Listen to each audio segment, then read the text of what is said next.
this feeling that you're busy all day, but have absolutely nothing to show for it? You crossed a few things off your list, you responded to a few messages, but somehow it's the end of the day and you feel like you're even further behind than when you started. You might think you're lazy. You might think you have to do more. You have to function better. You have to feel better. But I want to offer you a different explanation.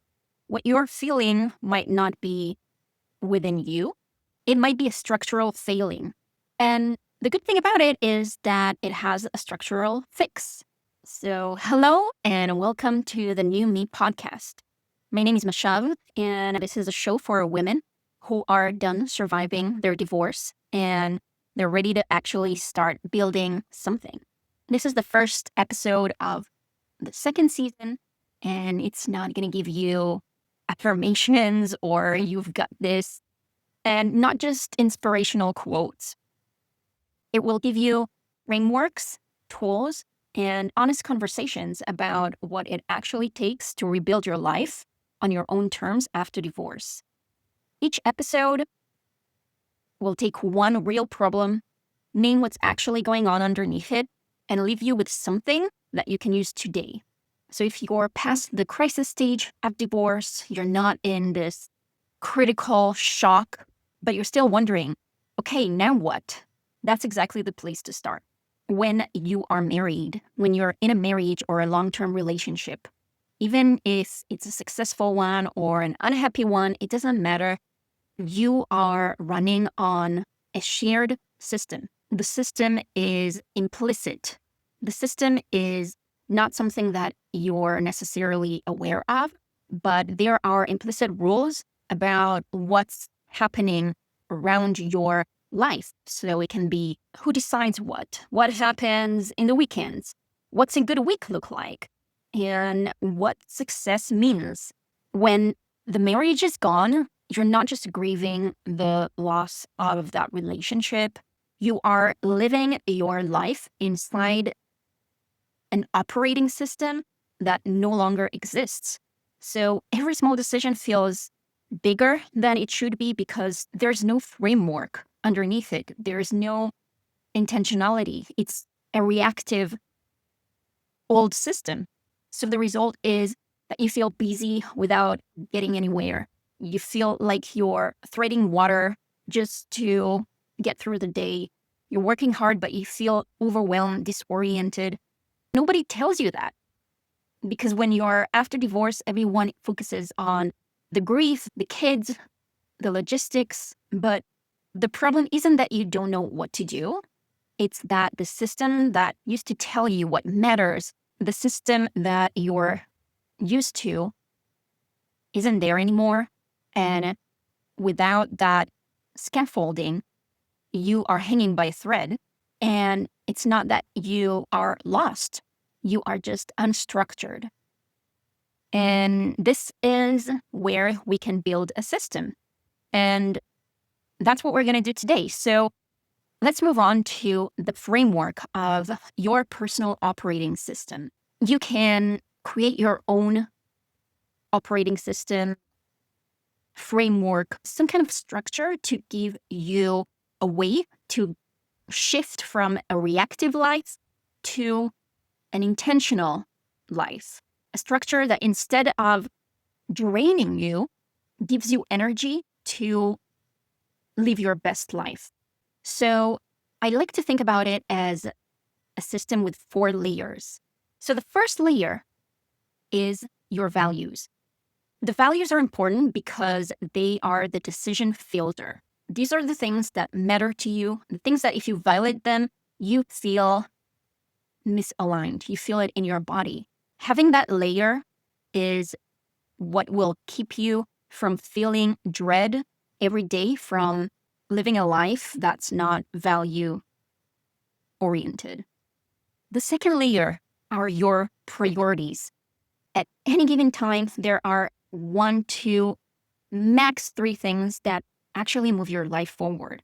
Things in your life right now that really move the needle. It can't be everything. Everything else you want to put in maintenance mode. Name yours. What are your priorities right now? Can you name it? Then the third layer is your weekly rhythm. And I like to think about it as rhythm, not a schedule, because a rhythm is more flexible than something rigid like your schedule or a routine, even though I do have my routines. The rhythm is when is your most focused work? Which days do you dedicate for logistics? When do you have your kids? When do you not have your kids? It's the shape of what a functional week feels like. These weekly rhythms will reduce the amount of effort to plan your life all the time from scratch, because you do it one time and then you follow it every single week in different variations.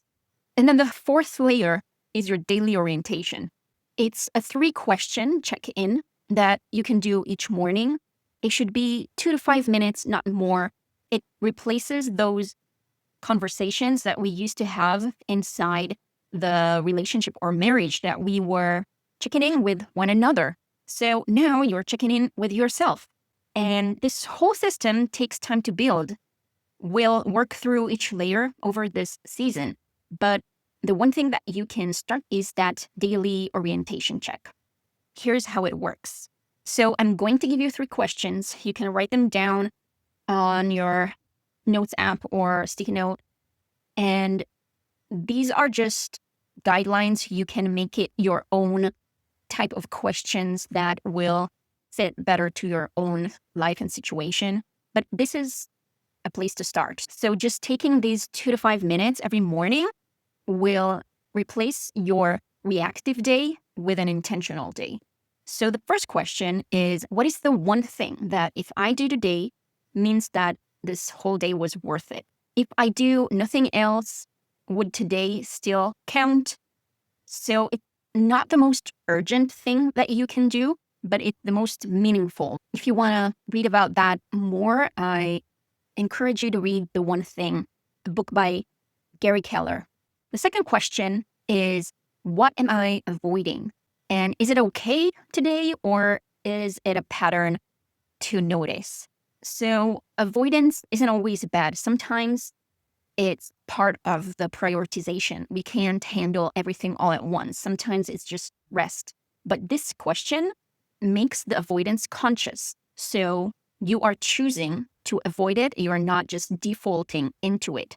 And then the third question is, what does good enough looks like for me today? So after we found that one thing that is the most meaningful thing today, the rest of the things that we have to do have to be deprioritized. Is asking, how can I give myself permission with limited resources to function without perfection while you still show up good enough with the rest of the things that you are doing today? So 3 questions, the one thing, the one avoidance check, the one good enough bar. That's your daily operating system until we build out the rest. You can do it with a coffee before your kids wake up, or in your car before you walk into work.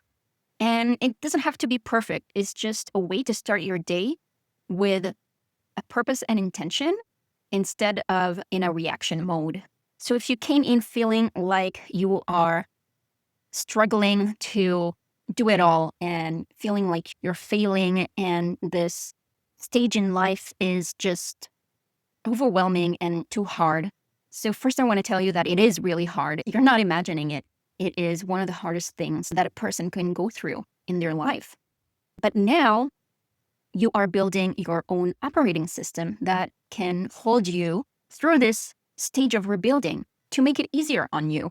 So we're letting go of that old operating system that isn't relevant anymore. It belongs to a life that no longer exists. Now you're rebuilding a new one, and it's such a powerful place to be. So you don't have to commit to a lifelong habit or do this very intense or long task. This is just a 3-question check-in tomorrow morning just to try it once and see what happens. I want you to notice the next week, how do the mornings feel like when you use these 3 questions? Do they feel different from the ones that you don't? Doesn't have to be dramatic, just more like steering the wheel instead of just being carried through life. If you start feeling that, that's the beginning of your new operating system. Next episode, we're going to go into the thing that almost every woman I talk to says is underneath those reactive days. And it's not what you might think. It's not grief. It's not loneliness. It's not even kids. It's money panic. The moment you open your bank app and you're filled with tightness and dread, we're going to talk about why that happens and what to actually do about it. Make sure you check the links in the episode notes for everything that I mentioned. This was the New Me podcast. My name is Mashav. See you next time.